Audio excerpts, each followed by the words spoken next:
अस्सलाम वालेकुम। कैसे हैं आप सब लोग? उम्मीद है सब ठीक ठाक होंगे, खैर खैरियत से होंगे और दुआओं में याद रखते होंगे। मुझे ना से ही चले हैं, बहुत लोगों को मुझसे मसले मसाइल हुए हुए हैं इस चैनल पे।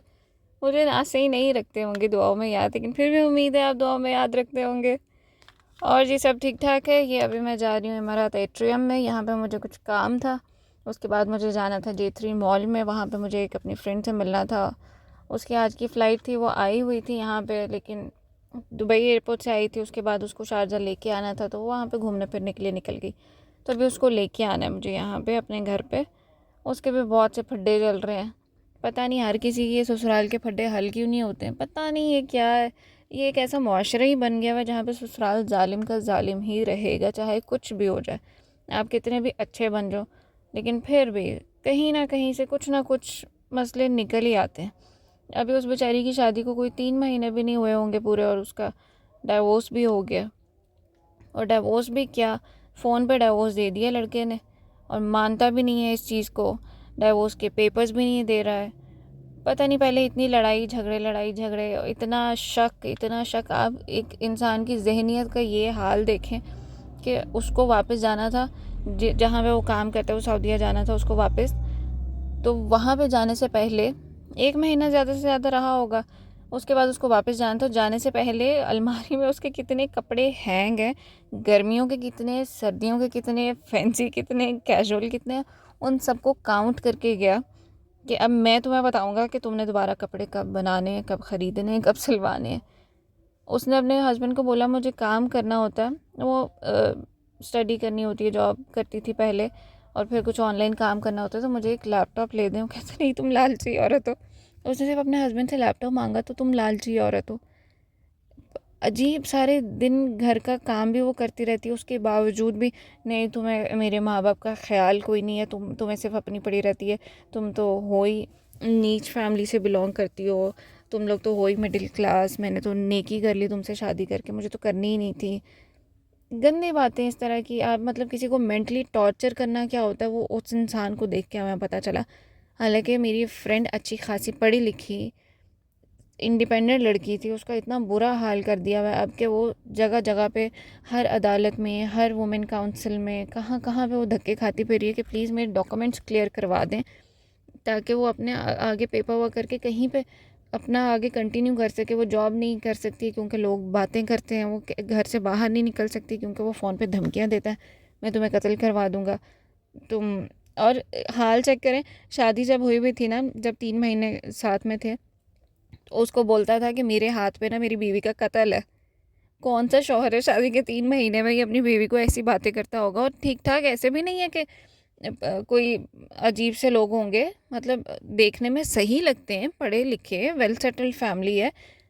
मान किस चीज़ का होता है, गरूर किस चीज़ का होता है, पता नहीं। 35 साल के तुम आदमी हो, तुम्हें कोई लड़की नहीं मिल रही थी क्या? इतने ही तुम अच्छे थे तो तुम्हारी अभी तक शादी क्यों नहीं हुई थी? लेकिन दूसरों को तंग करने के अलावा पता नहीं ये ससुराल वालों को कुछ समझ में क्यों नहीं आता। और ससुर का हाल चेक कर ले कि जी अगर उसने जाके तुम्हें डाइवोर्स दे ही दिया है, तो अब इसमें हम क्या ही कर सकते हैं।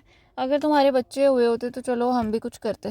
भाई क्या हो गया है, किधर को जा रहे हो?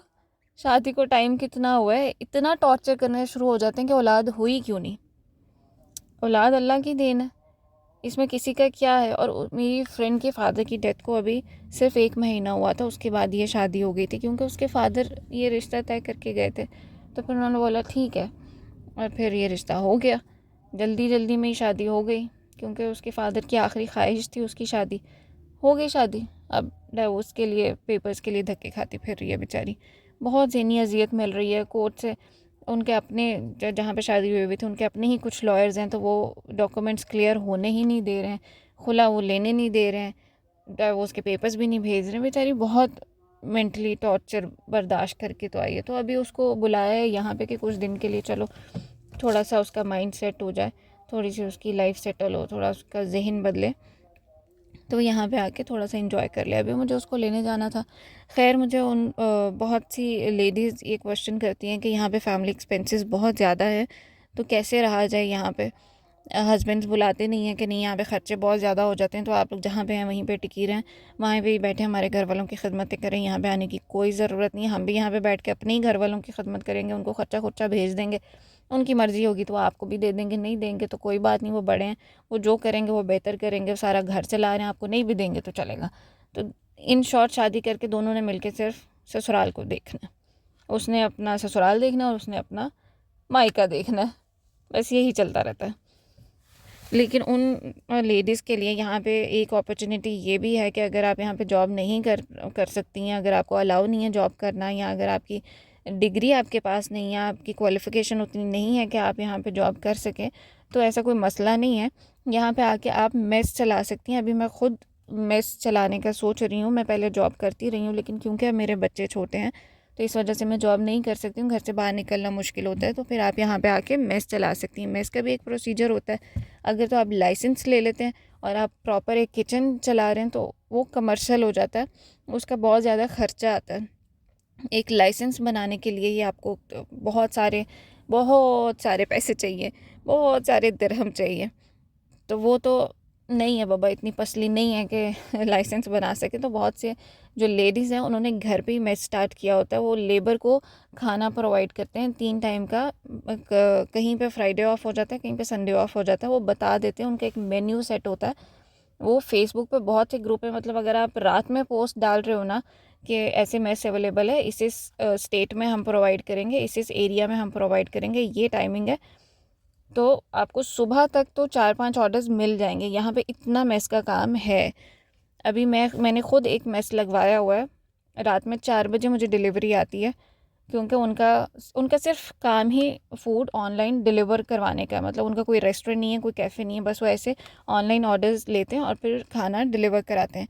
तो मुझे डाइट मील चाहिए था, उसके लिए मैंने उनसे कांटेक्ट किया था। बहुत अच्छी कंपनी है, अगर मुझे कुछ फ़र्क पड़ेगा तो मैं ज़रूर उसका नाम यहाँ पे मेंशन करूँगी। अभी तो उनका मील आता है रात में 4 बजे।